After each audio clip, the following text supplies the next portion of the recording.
My name is Charlie Bird. On May 7th of 2015, I had a massive heart attack. If your numbers are right and you're taking care of your heart, it just shouldn't happen, but it still may. I was exercising regularly, eating well. It's hard to say what happened. It's just one of those things. It could have been a stroke or an embolism. So there were multiple ways I could have died from that. But for the grace of God, none of them happened.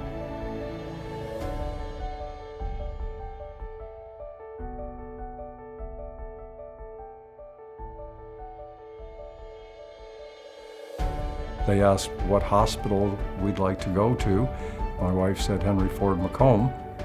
The medical staff here, the EMS people and the fire people, were online with the hospital staff and they were being told what to do. They were getting their instructions right from Henry Ford Macomb.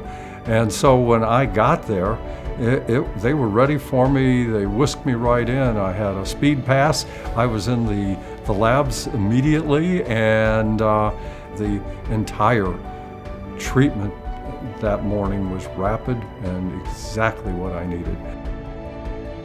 See your doctor, monitor your cholesterol, have it checked every 6 months, and if your numbers are not optimal or not acceptable, do something to change them. Treat yourself right.